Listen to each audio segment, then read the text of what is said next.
Ya, mari kita merangkapkan tangan di depan dada, beranjali seraya mengagungkan guru junjungan kita Sang Buddha.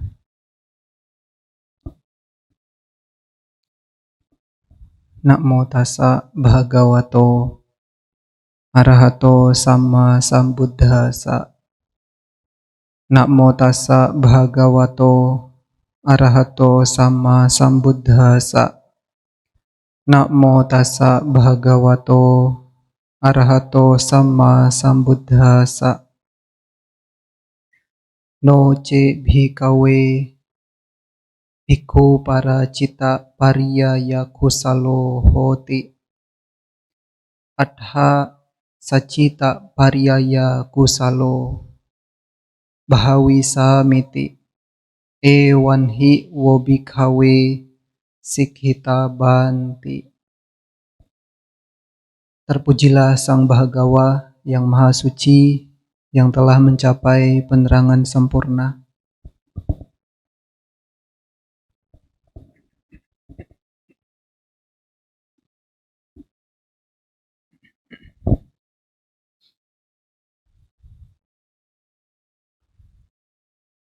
Pandita Ramani, Ibu Bapak yang saya hormati, saudara-saudari sedama, selamat malam. Namo Buddhaya. Sotihotu semuanya. Semoga dalam keadaan baik, sehat, bahagia. Ini kali pertama saya duduk di singgasana ini selama ini. Jadi menyita waktu lama, jadi tadi tontonan juga. Biasanya di bawah.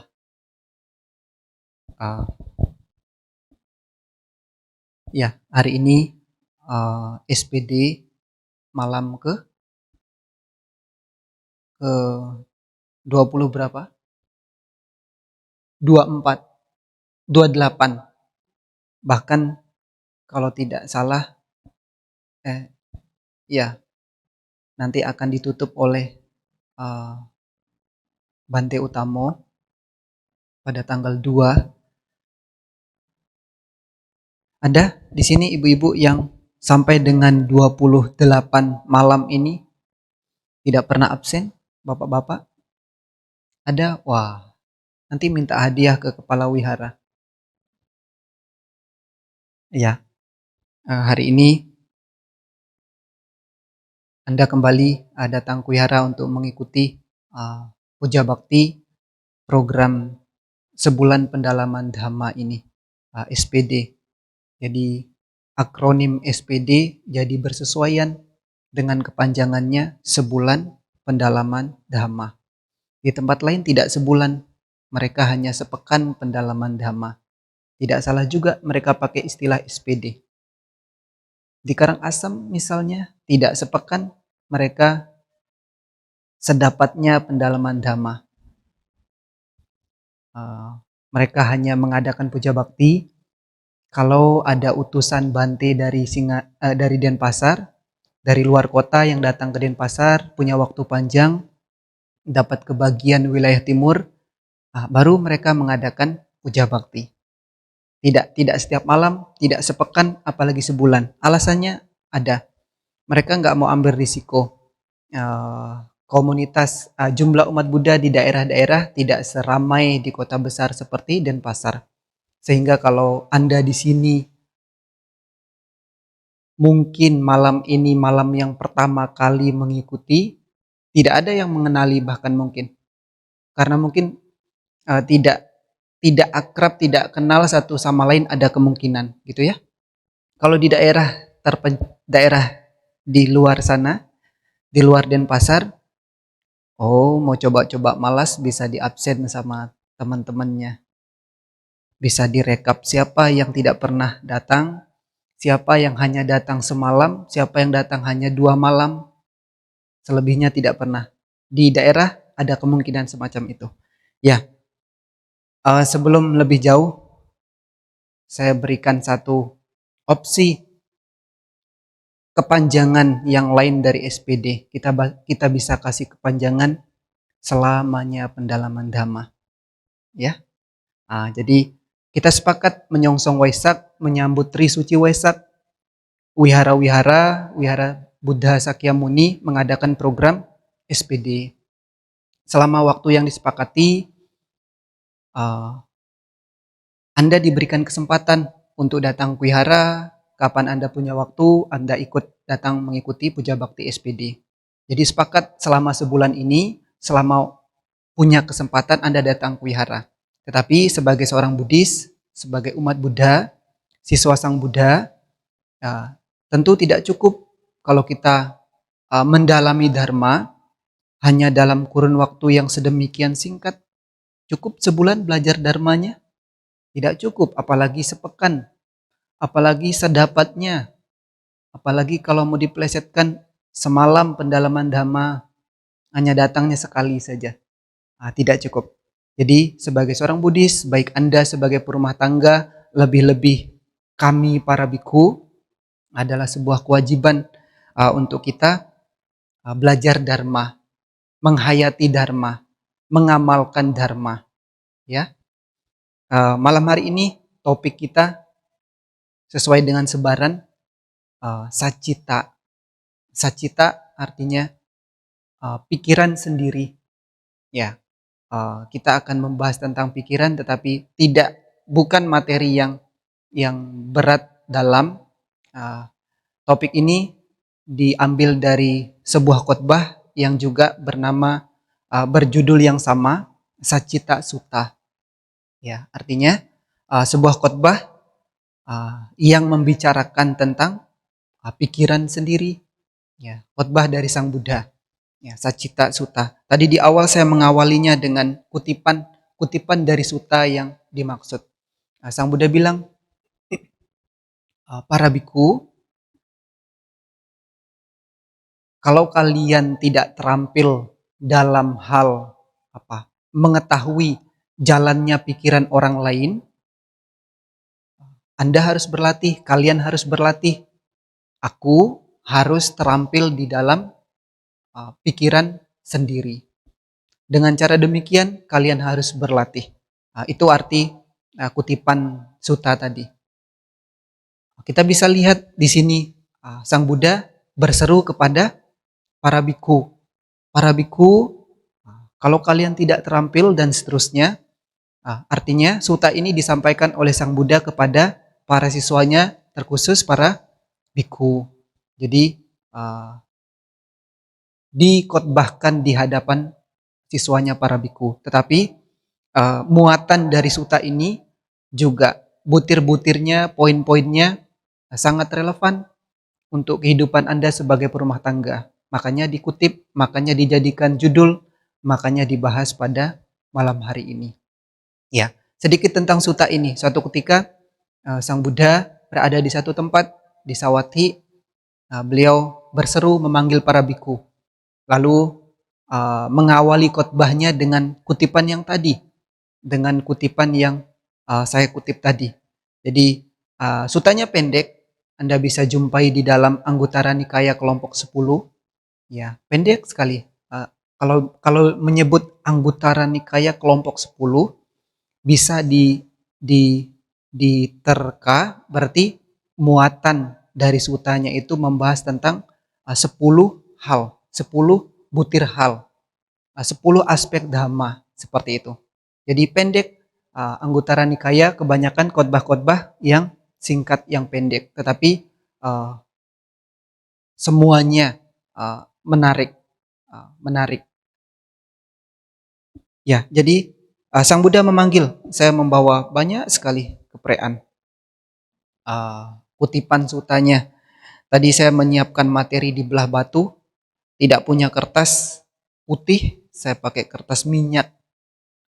Ya, jadi kutipan tadi itu yang digunakan oleh Sang Buddha untuk mengawali suttanya.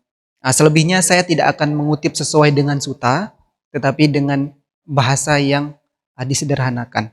Ya, jadi selanjutnya Sang Buddha bilang, sama seperti halnya para perempuan, para laki-laki yang punya perhatian khusus terhadap penampilannya, mereka akan bercermin terlebih dahulu sebelum mereka pergi.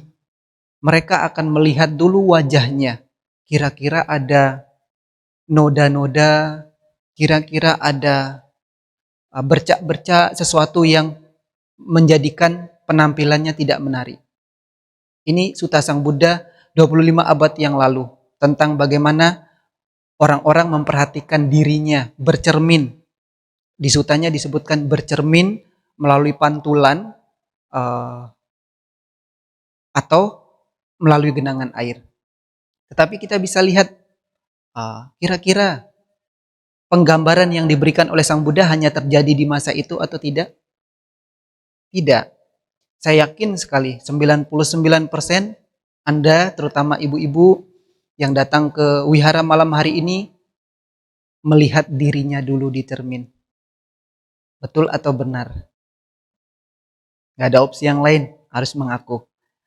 Jadi bercermin, melihat daripada nanti saya diketawakan oleh rekan yang lain, melihat dulu, memastikan dulu rupanya ini, parasnya ini bersih tidak, aman tidak. Ya, itu yang Sang Buddha bilang. Sama seperti dengan pemuda-pemudi, perempuan atau laki-laki yang memperhatikan dirinya sebelum melakukan segala sesuatu, bercermin dulu. Kiranya sama juga dengan para biku, Anda, kalian untuk bercermin, melihat ke dalam diri. Ada kutipannya bagus sekali di sutta ini. Setelah beliau Sang Buddha memberikan kiasan tentang pemuda-pemudi, beliau bilang demikian juga penglihatan diri. Ini frasa terjemahan dari Pali, tetapi kita bisa ganti dengan istilah yang lebih familiar. Kita biasa menyebut mungkin lebih sering introspeksi gitu ya. Introspeksi, demikian pula introspeksi diri itu sangat-sangat membantu dalam pengembangan sesuatu yang bermanfaat di dalam diri. Jadi dengan melihat ke dalam, bercermin diri, introspeksi, retrospeksi, apalagi yang banyak sinonim yang lain, sangat penting. Melihat ke dalam itu sangat penting. Ungkapan melihat ke dalam, lihat di dalam, sangat sering kita dengarkan. Tetapi lebih jauh sebetulnya kalau kita betul-betul mencerna ungkapan ini, sangat betul-betul bermanfaat sekali. Bahkan Sang Buddha bilang memungkinkan seseorang untuk menjadi berubah, memunculkan sesuatu yang bermanfaat dan menyadari sesuatu yang tidak bermanfaat. Sang Buddha bilang demikian. Jadi berikutnya baru kemudian beliau menyebutkan butir-butir yang perlu ditelisik, perlu ditengok di dalam diri. Apakah di dalam diri saya masih ada satu kerinduan? Kerinduan berarti kita bisa mungkin yang lain berarti kemelekatan gitu ya, kegandrungan di dalam diri saya atau tidak. Butir-butir ini yang saya sebutkan ada yang relevan, bahkan sebagian besar relevan untuk pelatihan Anda di rumah sebagai rumah tangga. Apakah saya masih digandrungi, apakah saya masih memiliki kerinduan atau tidak? Itu satu. Yang kedua, apakah saya masih memiliki atau dikuasai oleh niat-niat yang buruk atau tidak? Apakah saya masih mengalami kebuntuan atau kelambanan, utamanya ketika berlatih meditasi atau ketika Anda bergegas, sudah berencana datang ke wihara, tiba-tiba muncul pertimbangan-pertimbangan yang menunda, mencoba-coba untuk menunda tidak datang malam hari ini atau tidak. Ini butir yang ketiga juga termasuk. Apakah saya masih gelisah atau tidak? Apakah saya masih punya keraguan atau tidak? Ya, 4 dan 5, gelisah dan ragu-ragu. Apakah saya masih dikuasai oleh kemarahan atau tidak? Sering dikuasai kemarahan atau tidak? Kemarahan. Apakah saya masih dikuasai oleh pikiran-pikiran yang kotor atau tidak? Apakah jasmani saya sering bergejolak atau tidak?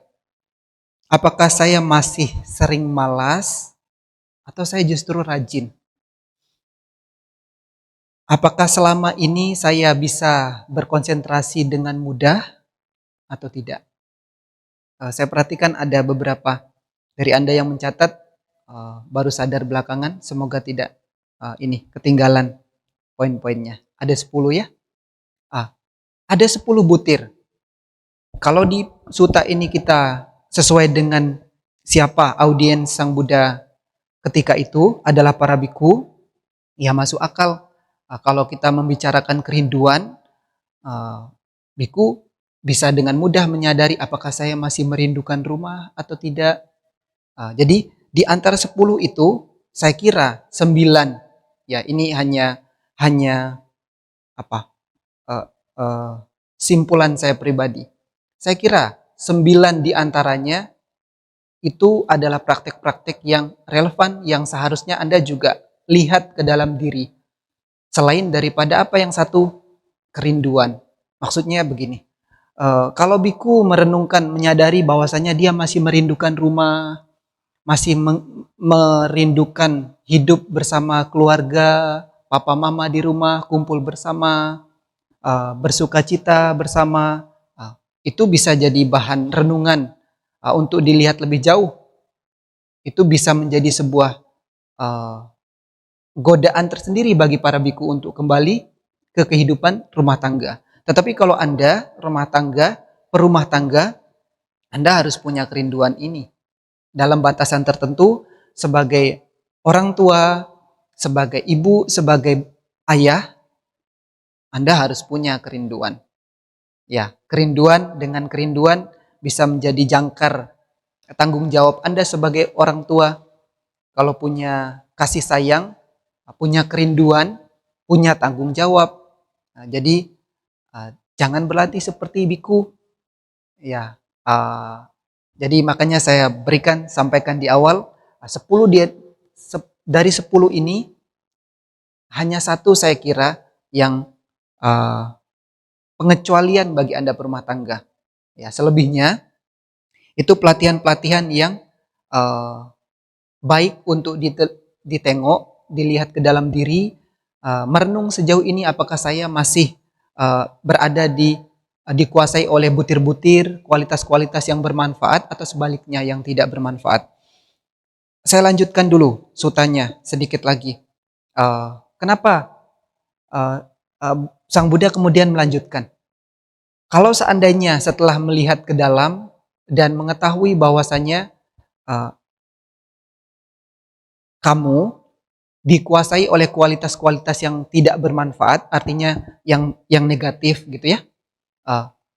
Kamu harus mengerahkan semangat, mengerahkan perhatian, mengerahkan daya upaya untuk segera menyingkirkan kualitas-kualitas tersebut. Seperti halnya Sang Buddha bilang, lagi-lagi ada kiasan di dalamnya. Seperti halnya seseorang yang pakaiannya atau bahkan kepalanya terbakar. Orang tersebut akan dengan segera, dengan cepat, dengan lekas untuk memadamkan apinya. Karena tidak ingin terluka, karena berada dalam ancaman, dia segera untuk memadamkan apinya. Sama halnya dengan keberadaan kualitas-kualitas yang tidak bermanfaat tadi, ketika disadari ada, harus segera dilenyapkan, dipadamkan. Dengan demikian, Sang Buddha bilang, maka kualitas-kualitas yang bermanfaat bisa tumbuh, bisa muncul, bisa ada. Ya, itu sutanya hanya sampai di situ, pendek. Tetapi butirnya, sekali lagi, butir-butirnya kita tidak bahas semuanya, tetapi beberapa di antaranya adalah pelatihan-pelatihan yang mendasar yang harus Anda miliki, kita semua miliki. Tidak hanya oleh para biku. Semisal misalnya, satu poin kemarahan. Apakah berlatih sabar hanya harus dimiliki oleh para biku? Tidak. Kita semua di kehidupan di jalur kita masing-masing ini punya ujiannya sendiri-sendiri, punya gelanggangnya masing-masing. Dalam hal menguji sejauh mana kesabaran kita ada, sejauh mana kita bisa mengendalikan kemarahan kita, atau jangan-jangan selama ini kita adalah orang-orang yang ya sudah, kalau saya mau marah ya marah. Marahnya ada batas atau tidak? Biasanya di masyarakat umum ada pembenaran, marah saya ada batasnya. Jadi kalau saya sudah marah, kalau piring sudah melayang, berarti itu batasnya sudah mentok, sudah ketemu batas terakhirnya, sudah tidak bisa terbendung lagi. Jadi di Buddhis kita tidak menemukan, di Tipitaka kita tidak menemukan pernyataan atau doktrin atau ajaran yang menyebutkan bahwasanya sabar itu ya ada batasnya. Tidak ada. Kesabaran kita dan oponennya, kemarahannya yang menjadi ujiannya adalah jadi tolak ukur tersendiri sejauh mana pelatihan kita selama ini dikembangkan. Kalau marahnya gampang tersulut, artinya pelatihannya yang belum panjang. Kalau marahnya yang pendek, berarti sabarnya yang belum kebalik. Kalau marahnya yang panjang, berarti sabarnya yang pendek. Bisa dimengerti begitu ya? Saling tarik menarik. Kalau yang terjadi sebaliknya, sabarnya pendek, bisa gampang marah, dan sebaliknya juga bisa terjadi. Ya, juga termasuk apakah saya sudah selama ini sudah memiliki kerajinan, sudah semangat datang ke wihara atau tidak? Ya. Atau jangan-jangan saya selama ini malas. Juga perlu dilihat, juga perlu ditelisik. Jadi sutta ini, sajita, pikiran sendiri, adalah sutta yang mengingatkan kita untuk melihat ke dalam diri sendiri, introspeksi diri, terutama kaitannya dengan pelatihan dharma kita, pelatihan pengamalan, penghayatan dharma kita. Jadi tidak cukup kita hanya melakukan satu perbuatan baik tertentu dan dengan praktek itu sudah merasa diri saya sudah mempraktekkan dharma. Tidak. Rupanya kalau Anda belajar, kita belajar lebih jauh, ada banyak sekali aspek-aspek yang juga harus diketahui dan harus dipraktikkan, dikembangkan. Tidak cukup hanya menjadi umat Buddha yang suka berdana misalnya ya. Ada praktek-praktek yang lebih tinggi yang juga harus diperhatikan, dilihat ke dalam kemalasannya, kemarahannya, kebuntuannya, kelambanannya, keterpusatannya, mudah berkonsentrasi atau tidak, dan seterusnya, butir-butir yang tadi. Jadi sutta ini sekali lagi mengajak kita untuk melihat ke dalam. Sang Buddha mengimbau kita untuk menelisik ke dalam, melihat ke dalam diri. Siapa yang tahu selama ini perkembangan praktek dharmanya satu dengan yang lain? Saya lebih tinggi levelnya, saya lebih ini. Tidak ada yang benar-benar tahu, ya. Tidak ada yang benar-benar tahu bahwasanya praktek kita berdasarkan murni karena munculnya dari pikiran yang juga baik. Sebab itu kenapa pentingnya kita juga untuk melatih pikiran. Ya, di dalam Dhammapada pertama sekali ya. Nah, diingatkan bahwasanya pikiran kita ini pelopor, pikiran kita ini pembentuk. Jadi dengan kita melihat ke dalam, dengan memanfaatkan, merujuk pada sutta ini, kita melihat kualitas kita, melihat ke dalam diri kita. Selama ini saya banyak kualitas bermanfaatnya atau justru tidak. Penting oleh karena itu untuk melatih pikirannya, melatih batinnya. Karena semuanya dipelopori, didasari oleh bagaimana cara pandang, bagaimana batinnya, pikirannya, kualitas di dalam dirinya. Ya, kualitas di dalam dirinya. Penting. Penting. Ya, kalau perbuatan-perbuatan yang mendasar, seperti Anda rajin ke wihara, untuk melakukan puja bakti, Anda rajin ke wihara berdana makan, berdana makan kepada para biku yang ada di wihara, rajin menolong orang-orang, atau memberi puja-puji kepada orang-orang. Ya, sepintas kita bisa tahu ya, orang bahkan bisa menyimpulkan, oh, umat ini, bapak ini, ibu ini, dia orang baik. Karena dia suka memberi, dia suka menolong di perempatan jalan, dia rajin ke wihara, suka memuji. Orang bisa memberikan simpulan-simpulan dengan semata-mata melihat bahwasanya kita ini sudah melakukan praktek atau laku yang baik, ya, dari ucapan kita baik, dari tindakan kita juga baik. Orang bisa dengan mudah menyimpulkan.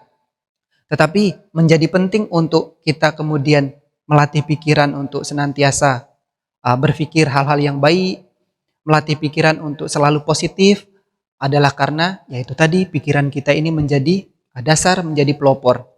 Kira-kira bisa tidak perbuatan baik berdananya dilatar belakangi oleh niatan yang tidak baik? Bisa tidak ibu-ibu? Bisa tidak bapak-bapak? Kira-kira kalau kita berdana tetapi yang mendorong kita untuk melakukan praktek dana adalah niat yang tidak baik? Bisa. Bisa tidak kira-kira apresiasi, pujian yang diberikan kepada orang lain itu muncul dari iri hati, dendam, dan lain sebagainya? Bisa. Bayangkan, satu perbuatan baik yang kasat oleh mata, yang tampak oleh mata, kita bisa simpulkan, kita bisa lihat seketika itu bahwasanya itu perbuatan yang baik. Orang bisa tahu juga, oh itu baik. Berdana itu baik. Memberi itu dianjurkan, baik. Tetapi tidak ada orang yang tahu bahwasanya perbuatan baik yang kita lakukan dari ucapan kita, dari tindakan jasmani kita, itu didasari, dilatar belakangi oleh pikiran yang juga baik. Tidak ada yang tahu. Tadi kembali ke awalan sutta tadi, Sang Buddha kan bilang, menganjurkan para biku, kalau kalian tidak terampil melihat pikiran orang lain, melihat jalan pikiran orang lain, kalian harus berlatih. Saya harus terampil dalam melihat jalan pikiran saya sendiri. Kita tidak bisa tahu, atau jangan-jangan Anda ada yang tahu di sini jalan pikiran satu sama lain. Kalau dipikir-pikir, tidak enak juga kalau kita bisa membaca pikiran orang. Anda bisa bayangkan, sekarang sedang duduk manis mendengarkan dharma, tiba-tiba membaca pikiran teman di sebelahnya. Rupanya teman di sebelahnya sedang memikirkan hal buruk tentang Anda. Bisa pecah konsentrasinya. Anda sedang duduk bersantai di rumah, di kursi santai, sedang membaca-baca pikiran, layaknya membaca koran gitu ya. Ini andai-andai. Membaca pikiran suaminya, membaca pikiran tetangganya, rupanya suaminya sedang memikirkan keburukan tentang dirinya. Bisa marah. Tetangganya sedang memikirkan hal buruk tentang dirinya, bisa marah. Ya, untungnya tidak bisa. Dan mending tidak perlu kalau kemudian dengan membaca pikiran orang Anda menjadi tersulut emosinya, mending tidak. Ya, kembali, orang tidak bisa tahu pikiran kita, batin kita yang kemudian mendasari perbuatan baik melalui ucapan kita, tindakan kita. Orang-orang tidak tahu. Kita juga tidak tahu niatan, motivasi orang melakukan perbuatan tertentu atas dasar apa, tidak ada yang tahu. Hanya kita yang tahu kalau saya ini berdana, saya ikhlas berdana. Kalau saya ini memuji, saya tulus memuji. Saya tulus memberikan apresiasi. Hanya kita yang tahu. Makanya, sekali lagi, ini alasan kenapa kita menjadi penting untuk melatih pikiran, untuk senantiasa pikirannya diarahkan ke hal-hal yang baik, berlatih dengan meditasi. Kalau pikirannya baik, perbuatan baik yang dilakukan melalui tindakan jasmani maupun lisan adalah murni berangkat dari pikiran yang juga baik. Baik sejak dari dalam pikirannya. Jadi tidak ada tedeng aling-aling, tidak ada maksud-maksud tertentu, niatan-niatan buruk yang mendorong kita melakukan perbuatan baik. Ironis ya, berdana bahkan bisa menjadi satu laku yang tidak baik kalau dilandasi oleh pikiran yang tidak baik juga. Makanya Sang Buddha ini satu tambahan, satu kasus mengingatkan bahkan sekalipun berdana bisa menjadi laku yang tidak baik kalau dilandasi di latar belakangi oleh niatan yang tidak baik. Misalnya, Anda berdana untuk menjatuhkan harkat martabat orang lain. Anda berdana supaya Anda terlihat superior, supaya ini saya tampak oleh massa, oleh orang-orang saya ini lebih tinggi, saya ini lebih mapan, saya ini lebih murah hati, dan dengan demikian melihat si penerima sebagai orang yang terbelakang, orang yang rendah, orang yang patut dikasihani, itu tidak baik, tidak dianjurkan. Makanya dalam hal berdana, Sang Buddha bilang di sutta yang sama, sebaik-baiknya alasan adalah untuk memperindah batin. Kembali lagi, nasihat Sang Buddha juga kembali ke dalam lagi, memperindah batin, mempercantik batin, supaya tidak dikotori oleh kekikiran, supaya tidak dikotori oleh noda berupa kemelekatan. Berdanalah untuk supaya batinnya, hatinya jadi cantik. Ya, itu tentang dana. Iya, sutanya sudah berakhir sampai di sana, dan dengan demikian khotbahnya juga berakhir sampai di sini. Ya, karena ada sesi tanya jawab, ya, maka bahasannya disudahi sampai di sini. Ya, terima kasih atas perhatiannya.